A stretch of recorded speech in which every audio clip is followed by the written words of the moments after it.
नमस्कार दोस्तों, एच के स्टडी कैंपस में आप सभी लोगों का अपने बहुत बहुत स्वागत है। बच्चों, समीक्षाधिकारी एवं सहायक समीक्षाधिकारी की तैयारी को लेकर के जो वीडियो हम आप सभी लोगों को प्रोवाइड करा रहे हैं, उसी के क्रम में आज हम अपनी अगली वीडियो जो कि हिंदी के क्रिया चैप्टर से, क्रिया अध्याय से रिलेटेड है, उसको लेकर के आज हम आप सभी लोगों के सामने उपस्थित हैं। तो बिना देरी किए हुए हम अपनी क्रिया की क्लास शुरू करते हैं। तो आइए बच्चों समझते हैं। बच्चों, क्रिया शब्दों के बारे में पहले हम क्रिया शब्दों के बारे में, क्रिया आज का हमारा टॉपिक है। क्रिया एक विकारी शब्द है। विकारी शब्द से आप मतलब समझते हैं जो लिंग वचन आदि के साथ में इनमें परिवर्तन आ जाता है, ऐसे शब्द जो हैं वो विकारी शब्द कहलाते हैं। तो क्रिया एक विकारी शब्द है, इसे धातु भी कहते हैं। तो बच्चों, जो क्रिया है उसे हम धातु भी कहते हैं। क्रिया की परिभाषा समझ लेते हैं। जिस शब्द से किसी कार्य के करने या होने का बोध होता है। बच्चों, जिन शब्दों से वाक्य में प्रयोग किए गए ऐसे शब्द जिनसे किसी कार्य के करने या होने का बोध होता है, ऐसे शब्द जो हैं वो हमारे क्रिया शब्द कहलाते हैं। उदाहरण के रूप में पीना, खाना, पीटना, खेलना, रोना आदि शब्द। बच्चों, ये सारे के सारे शब्द जो हैं वो हमारे क्या है, किसी भी वाक्य में किसी कार्य के करने या होने का बोध कराते हैं। जैसे मैं खेलता हूं, तो ये जो खेलना शब्द है ये हमारा खेलने किसी कार्य के होने का बोध करा रहा है। वह रो रहा है, तो वह क्या कार्य कर रहा है, वह रोने का कार्य कर रहा है। तो ये वो जो कार्य कर रहा है उस कार्य के होने का जो बोध करा रहा है वो रोना शब्द करा रहा है। तो इस प्रकार के शब्द जो है बच्चों ये क्रिया शब्द कहलाते हैं। इन्हीं शब्दों को हम जरा बच्चों वाक्य के माध्यम से समझने का प्रयास करते हैं। जैसे रानी खेल रही है।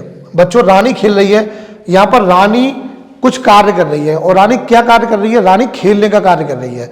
तो ये जो खेलने का कार्य कर रही है, इस कार्य के होने का या करने का बोध हमारा कौन सा शब्द करा रहा है, हमारा ये खेल रहा शब्द जो है इस कार्य के करने या होने का बोध करा रहा है।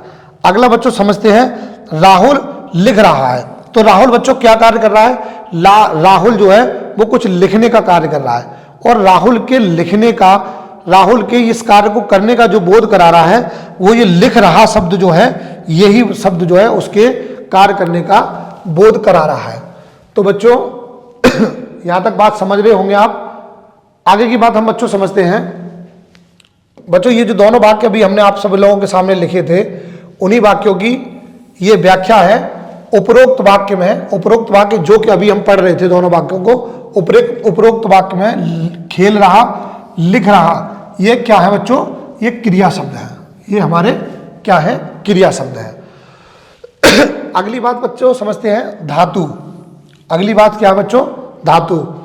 धातु क्या बच्चों, क्रिया के मूल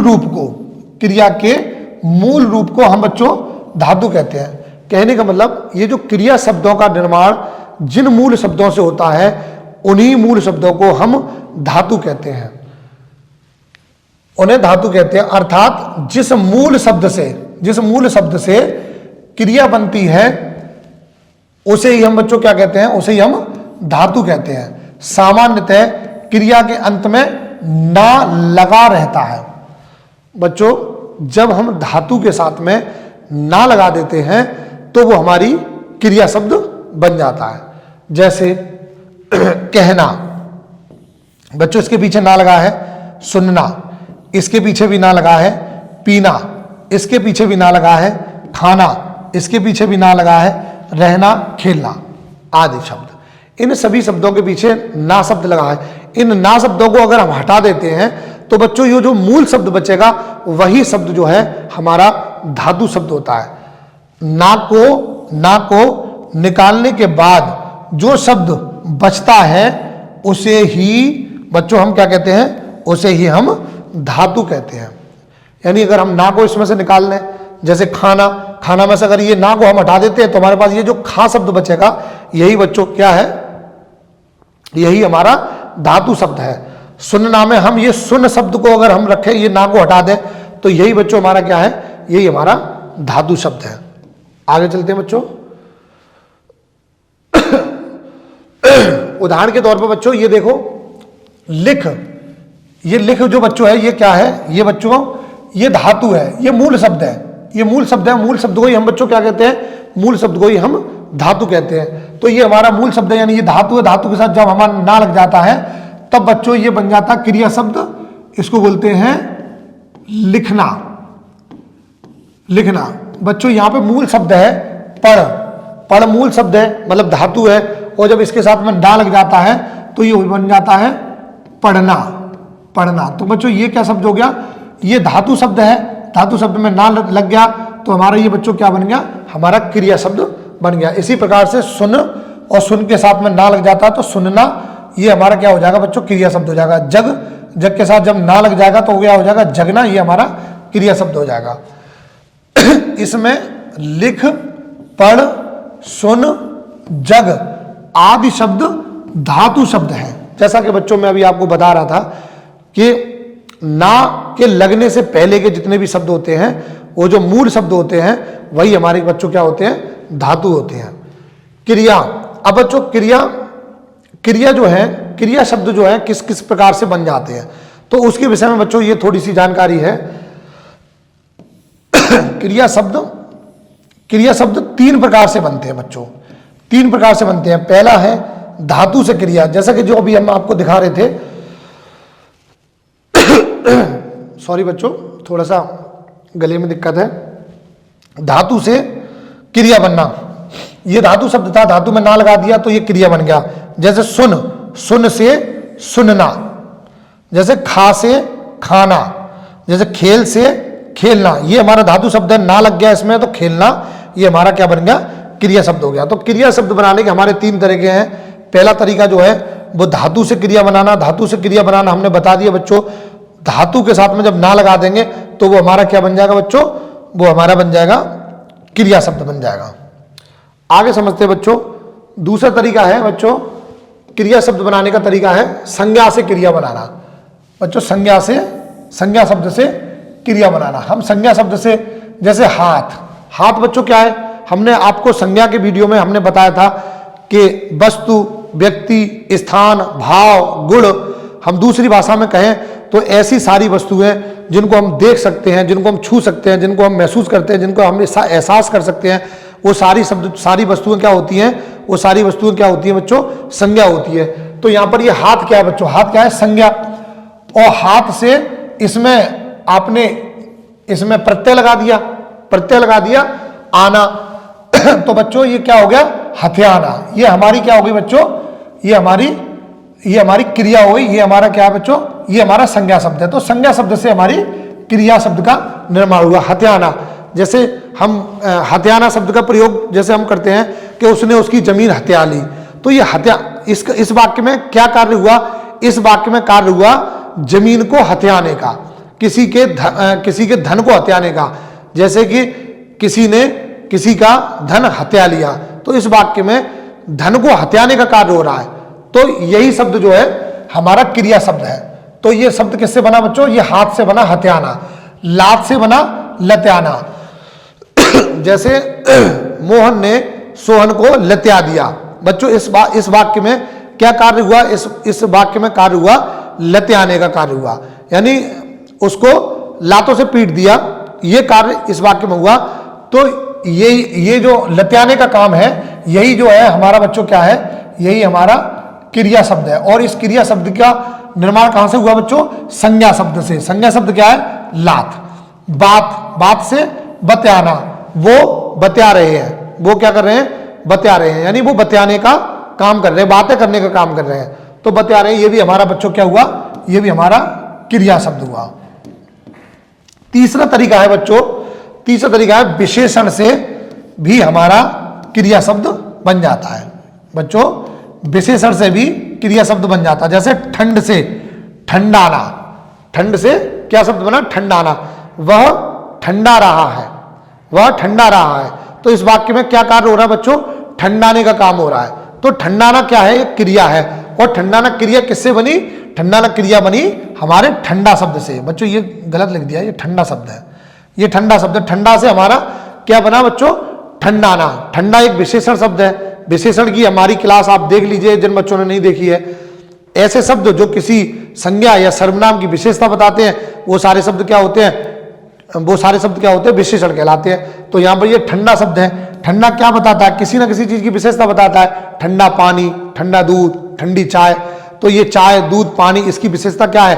ठंडा है, ठंडा होना है। तो ठंडा शब्द क्या बता रहा है? विशेषता बता रहा है। तो ये ठंडा शब्द क्या हुआ? विशेषण हुआ। तो बच्चों ये विशेषण शब्द से हमारा क्या बन गया? क्रिया बन गई। दूसरा है चमक। चमक शब्द से बच्चों क्रिया क्या बनी? चमक शब्द से क्रिया बनी चमकाना। जैसे जैसे वह बर्तन को चमका रही है, वह बर्तन को चमका रही है। या दूसरी भाषा में कह सकते हैं सुनार, सुनार सोने की अंगूठी को चमका रहा है। तो ये चमकाना, यहां पर कार्य हो रहा है चमकाने का। तो ये चमकाना भी क्या है बच्चों? एक क्रिया शब्द है। और ये क्रिया शब्द का जो निर्माण हुआ वो किससे हुआ बच्चों? चमक से। हरे, हरे, हरे से हुआ हरियाणा। हरियाणा जैसे कोई व्यक्ति है जब थोड़ा सा स्वस्थ हो जाता है कोई, तो स्वस्थ होने के बाद हम कहते हैं भाई आजकल तो ये बहुत हरिया गए हैं। तो ये जो हरियाणा शब्द है मतलब ये थोड़ा सा उन्नति का संकेत देता है। तो ये भी हमारा बच्चों क्या है? ये भी हमारा एक क्रिया शब्द है। ये भी हमारा बच्चों क्या है? ये भी हमारा क्रिया शब्द है। और इसका निर्माण किससे हुआ? हरे शब्द से। हरा शब्द क्या है? हरा एक विशेषण शब्द है। आप जैसा कि आप सभी लोग जानते हैं, और अगर नहीं जानते तो हमारी विशेषण की वीडियो को एक बार ठीक से देख लें तो आप ठीक से जान जाएंगे।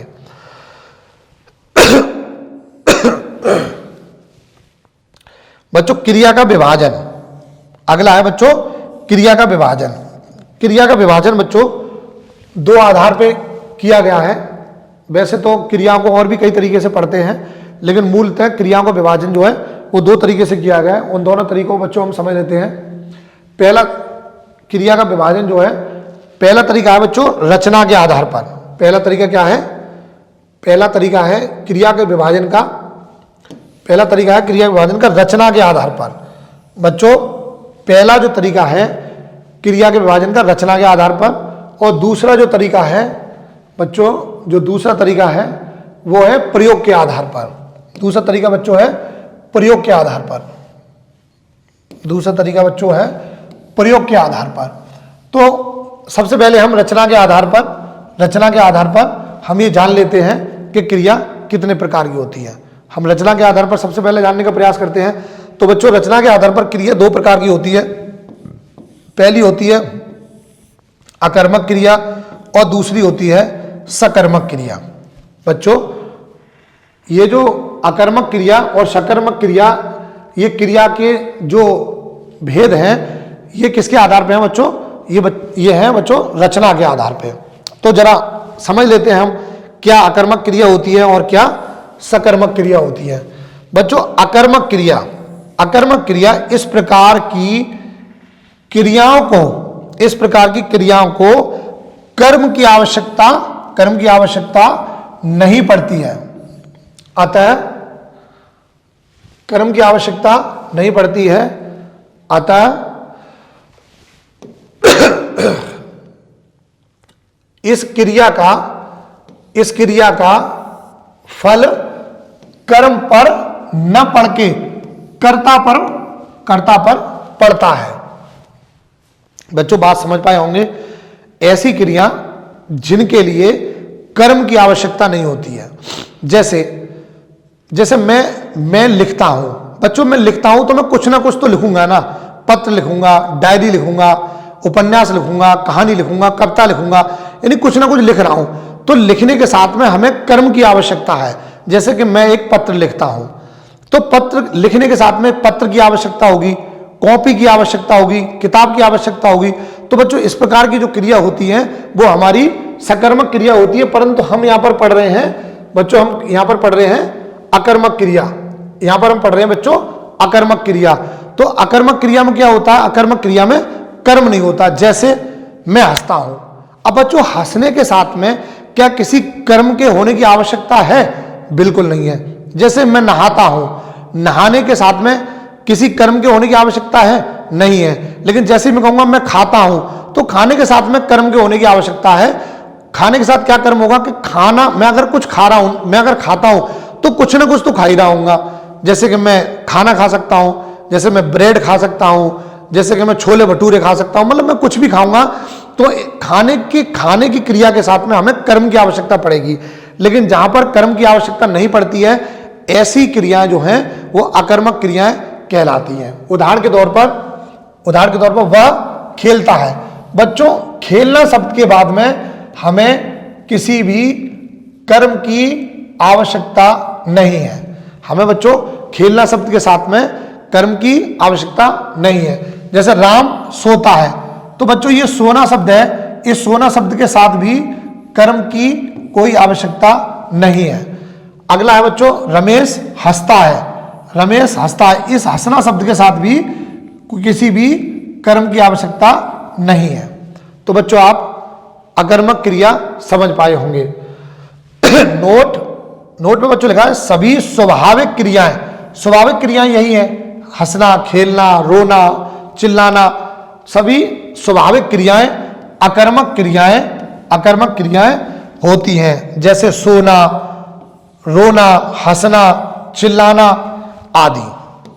तो बच्चों आप जो है अकर्मक क्रिया को ठीक से समझ गए होंगे। अगला है बच्चों सकर्मक क्रिया। सकर्मक क्रिया बच्चों ठीक इसका उल्टा है कि सकर्मक क्रियाओं में क्या होता है बच्चों, जहां कर्म की आवश्यकता हो, जिस क्रिया के बाद में कर्म की आवश्यकता पड़े, ऐसी सारी क्रियाएं जो है हमारी सकर्मक क्रियाएं कहलाती हैं। जैसे उदाहरण के तौर पर हम जरा देख लेते हैं बच्चों, इसको थोड़ा नीचे कर लेते हैं। ये सकर्मक क्रिया है।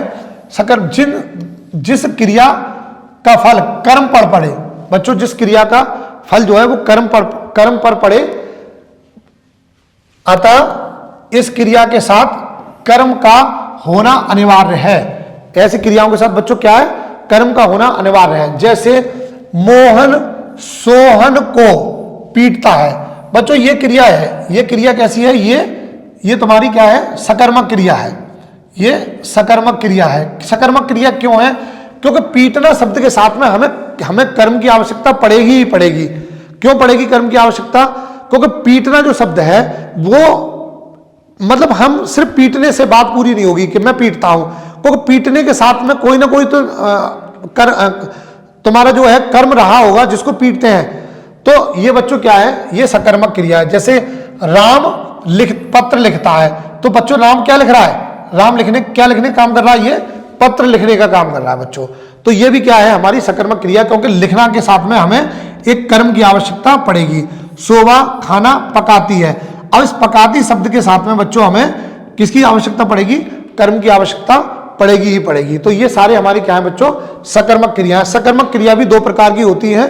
सकर्मक क्रिया भी दो प्रकार की होती है, उनके बारे में हम अभी थोड़ी अगली स्लाइड में बताएंगे। अब बच्चों अगला है प्रयोग के आधार पर क्रियाएं। प्रयोग के आधार पर हमारी जो क्रियाएं होती हैं बच्चों, ये 5 प्रकार की होती हैं। पहली है प्रेरणार्थक क्रियाएं, दूसरी है संयुक्त क्रियाएं, तीसरी है नाम धातु क्रियाएं, चौथी है पूर्वकालिक क्रियाएं और पांचवी है सामान्य क्रियाएं। तो बच्चों जरा हम इन सभी 5 क्रियाओं को समझ लेते हैं। तो इन 5 क्रियाओं के में सबसे पहले आती है बच्चों प्रेरणार्थक क्रियाएं। प्रेरणार्थक क्रियाएं बच्चों ऐसी क्रियाएं, इन क्रियाओं के द्वारा कर्ता किसी अन्य व्यक्ति से कार्य कराता है। प्रेरणार्थक क्रिया बच्चों क्या है, जहां पर जो कर्ता है वो खुद काम ना करके किसी दूसरे पर्सन से कार्य कराता है। ऐसी जो क्रिया होती हैं बच्चों वो क्या होती हैं, वो प्रेरणार्थक क्रिया होती है। जैसे मैंने रवि से खाना बनवाया। अब बच्चों ये वो बनवाया शब्द है ना, बनवाया शब्द ये बच्चों आपकी क्या है, प्रेरणार्थक। ये आपकी क्या है बच्चों, प्रेरणार्थक क्रिया है। क्यों है बच्चों ये प्रेरणार्थक क्रिया, क्योंकि ये जो है ना, यहां पर रवि जो है वो खुद ना काम करके, रवि जो है खुद ना जी, ये जो मैं जो है ना, मैं खुद ना काम करके रवि से कार्य करा रहा है। उसी प्रकार से उसने हरि से पत्र लिखवाया। ये जो लिखवाया शब्द है बच्चों, ये क्या है, प्रेरणार्थक क्रिया है। क्यों है? क्योंकि ये जो है उसने जो है वो खुद ना काम करके हरि से कार्य करा रहा है। अगला है बच्चों संयुक्त क्रियाएं। संयुक्त क्रियाएं जहां दो या दो से अधिक क्रियाओं का प्रयोग एक साथ किया जाता है। जहां बच्चों दो या दो से अधिक क्रियाओं का प्रयोग एक साथ किया जाता है, ऐसी जगह पे हमारी जो क्रिया होती है वो संयुक्त क्रियाएं कहलाती हैं। उदाहरण के तौर पर हम समझ लेते हैं बच्चों, उदाहरण के तौर पर हम समझ लेते हैं, मनोज गीता पढ़ने लगा।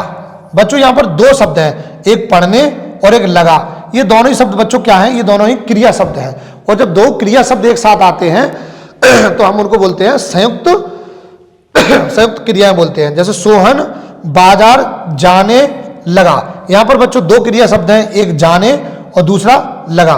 तो यहां पर दो क्रिया शब्द हमारे इस्तेमाल हो रहे हैं इस वाक्य में। तो इस प्रकार के जो क्रिया शब्द होते हैं उनको हम बच्चों क्या बोलते हैं? संयुक्त क्रियाएं बोलते हैं। अगला बच्चों समझ लेते हैं संयुक्त क्रियाओं के बाद में बच्चों अगला है हमारा नाम धातु क्रियाएं। अगला है बच्चों नाम धातु क्रियाएं।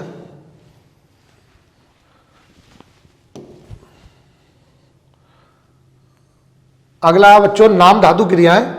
हम नाम धातु क्रियाओं को बच्चों समझ लेते हैं हम जरा एक सेकंड में। जिन क्रियाओं का निर्माण संज्ञा, सर्वनाम, विशेषण शब्दों के द्वारा होता है। बच्चों इसके विषय में भी हम थोड़ी देर पहले बताए थे, एक दो शब्द भी बोले थे, जैसे चमक से चमकाना, हरे से हरियाणा, लात से लत्याना। इस प्रकार के बच्चों जो शब्द बताए थे, ये वो सारे के सारे शब्द जो थे वो नाम धातु क्रिया के ही उदाहरण थे। मतलब ऐसी क्रियाएं जिनका निर्माण जो है संज्ञा, सर्वनाम और विशेषण शब्दों से होता है, ऐसे सारे शब्द जो हैं वो क्या हमारे कहलाते हैं? नाम धातु क्रिया कहलाते हैं। जैसे ठंड से ठंडाना, जैसे चिकना से चिकनाना, जैसे झूठ से झुठलाना, जैसे शर्म से शर्माना, जैसे गर्म से गरमाना। बच्चों ये वही हैं जो इनके विषय में अभी हम थोड़ी देर पहले चर्चा भी कर रहे थे। तो बच्चों ये हो गई हमारी नाम धातु क्रिया। अगला बच्चों समझ लेते हैं, अगला है बच्चों हमारी पूर्वकालिक क्रियाएं। पूर्वकालिक क्रियाएं बच्चों जब दो क्रियाएं आपस में जब कोई कर्ता किसी कार्य को करने के बाद तुरंत ही जब दूसरा कार्य करना प्रारंभ कर देता है, तो जो क्रिया शब्द पहले वाले कार्य को पूर्ण करने का बोध कराता है, उसी शब्द को हम बच्चों क्या कहते हैं? उसी शब्द को हम कहते हैं पूर्वकालिक क्रिया। जब कर्ता, ये बच्चों करता है, जब कर्ता एक क्रिया समाप्त कर उसी क्षण दूसरी क्रिया प्रारंभ करता है, तो पहले होने वाली क्रिया पूर्वकालिक क्रिया होती है। जैसे मनोज अभी दौड़कर आया। बच्चों देखो मनोज क्या है? आया है। और कैसे आया है? दौड़कर। तो आने से पहले क्या काम हुआ है? आने से पहले ये काम हुआ है दौड़कर। तो बच्चों इसने दो काम किए, एक तो दौड़ा और दूसरा आया। तो आने से पहले दौड़कर कार्य किया। तो ये दौड़कर जो शब्द है यही बच्चों हमारा क्या है? यही है हमारा पूर्वकालिक क्रिया। अगला है बच्चों सोहन पानी पीकर सो गया। बच्चों सोहन क्या है? सो गया, लेकिन क्या करके? पानी पीकर। तो पीकर सोया है बच्चों। तो ये जो पीकर शब्द है, ये पीकर शब्द हमारा यहां इस वाक्य में क्या है बच्चों? ये हमारी पूर्वकालिक क्रिया है। पूर्वकालिक क्रिया है। तो बच्चों आप पूर्वकालिक क्रियाओं भी ठीक से समझ पाए होंगे, ऐसा मेरा मानना है। अगला है बच्चों सामान्य क्रियाएं। सामान्य क्रियाओं से अर्थ बच्चों वही है जो हम सामान्यतः वाक्यों में जिस क्रिया का प्रयोग करते हैं। जब वाक्य में एक ही क्रिया का प्रयोग हो तो वह सामान्य क्रिया होती है। जैसे वे आए, उन्होंने खाया, वे गए, हम सो गए, वे पढ़े, वे चले गए। ये सब सामान्य प्रयोग में जो जिन क्रियाओं का प्रयोग किया जाता है वही बच्चों क्या होती हैं, हमारी सामान्य क्रियाएं कहलाती हैं। तो बच्चों इस बात को भी आप ठीक से समझ गए। अगली बात को हम समझते हैं बच्चों, जैसा कि हमने तुम्हें बताया था कि सकर्मक क्रियाएं भी दो प्रकार की होती है। तो सकर्मक क्रिया में पहली क्रिया है एक कर्मक क्रिया। एक कर्मक क्रिया, इसमें क्या होता है, जिन सकर्मक क्रिया वाक्यों में, क्रियाओं मत करो, इसको लिख लो बच्चों, क्रिया वाक्यों में एक ही कर्म होता हो। जहां बच्चों मतलब सकर्मक क्रिया क्या होती है, सकर्मक क्रिया वो क्रिया होती है जिनके बाद में कर्म का होना पाया जाता है। सकर्मक क्रिया क्या होती है, जिनके बाद में कर्म का होना पाया जाता है। और इन सकर्मक क्रियाओं में हमारा पहला है एक कर्मक। तो एक कर्मक क्रियाओं में क्या बच्चों, जहां पर कर्म जो है वो एक ही पाया जाए, जहां पर कर्म जो है वो एक ही पाया जाए, वो हमारी क्या होती है, एक कर्मक क्रिया हो जाती है। जैसे राम किताब पढ़ता है, तो पढ़ना बच्चों यहां पर क्या है, यहां पर पढ़ना है तुम्हारी सकर्मक क्रिया। सकर्मक क्रिया यहां पर बच्चों क्या है, पढ़ना है सकर्मक क्रिया। क्यों है ये सकर्मक क्रिया, क्योंकि इसके साथ में हमें कर्म की आवश्यकता है। लेकिन बच्चों इस पढ़ना के साथ में सिर्फ एक ही कर्म से काम चल जाएगा, एक कर्म से काम चल रहा, तो इसको हम बोलते हैं एक कर्मक क्रिया। मोहन ने आम खाया, तो ये खाया शब्द क्या है बच्चों, यह है सकर्मक क्रिया। ये क्या है, सकर्मक क्रिया। क्यों है सकर्मक क्रिया, क्योंकि खाया के साथ में हमें कर्म की आवश्यकता पड़ेगी ही पड़ेगी। तो खाया के साथ में यहां पर कर्म क्या दिया है, आम, लेकिन यहां पर एक ही कर्म दिया है, यहां पर कर्म क्या दिया है बच्चों, एक ही कर्म दिया है, तो इसको हम बोलेंगे एक कर्मक क्रिया। दूसरा जो हमारा सकर्मक क्रिया है वो है द्विकर्मक क्रिया। बच्चों ये थोड़ा सा टाइपिंग मिस्टेक है, द्विकर्मक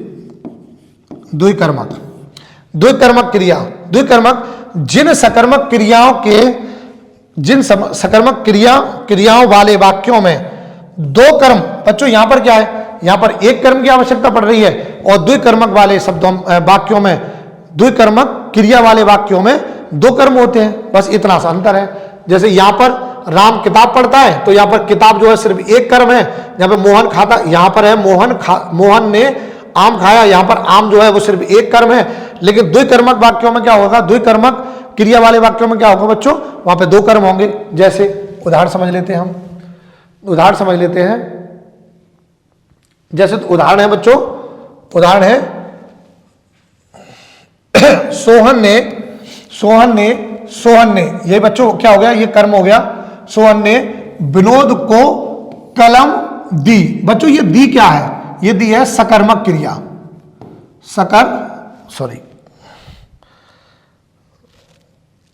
इसको मिटाने का कुछ है नहीं, मैं इसको हटा देता हूं, इसको यहां लिख देता हूं। यह है बच्चों सकर्मक क्रिया। इसको सकर्मक क्रिया क्यों बच्चों, क्योंकि दी के बाद में हमें कर्म की आवश्यकता पड़नी ही पड़नी है। लेकिन बच्चों इसमें क्या है, इसमें एक कर्म के बजाय दो कर्म है, एक तो कलम कर्म है, एक विनोद कर्म है। तो जब दो कर्म आ जाते हैं बच्चों, तो वहां पर क्या बोलते हैं, वहां पर द्विकर्मक क्रिया होती है। अगला है ये जानवी है बच्चों, जानवी ने सीता को सलाह दी। अब बच्चों ये दी शब्द है, ये भी क्या है, ये भी सकर्मक क्रिया है। लेकिन ये कैसी सकर्मक क्रिया है, द्विकर्मक। ये है द्विकर्मक क्रिया है। द्विकर्मक क्यों है कि इसमें भी दो कर्म है, एक सलाह और एक सीता। तो बच्चों यहां पर भी हमारे क्या कर्म है, यहां पर भी हमारे दो कर्म है। तो बच्चों एक कर्मक क्रिया वो क्रिया होती है जहां पर वाक्यों में एक कर्म आता है, और द्विकर्मक क्रिया वो क्रिया होती है जहां पर वाक्यों में दो कर्म आते हैं। तो बच्चों क्रिया की हमारी इतनी बात खत्म हो गई है। लेकिन क्रिया में अभी कुछ और भी चीजें हमें सीखनी है बच्चों। वीडियो थोड़ा सा ज्यादा लंबा हो जाता है, इसलिए मैंने इस वीडियो में इतनी बातें रखी हैं। बाकी की जो शेष चीजें हैं, जो शेष बातें बची है हमारी क्रिया से रिलेटेड, उन चीजों को हम अगले वाले वीडियो में यानी कल बाकी चीजों को भी हम आप सभी लोगों को पढ़ाएंगे। तो आज की वीडियो में बस इतना ही। आप सभी लोगों को नमस्कार।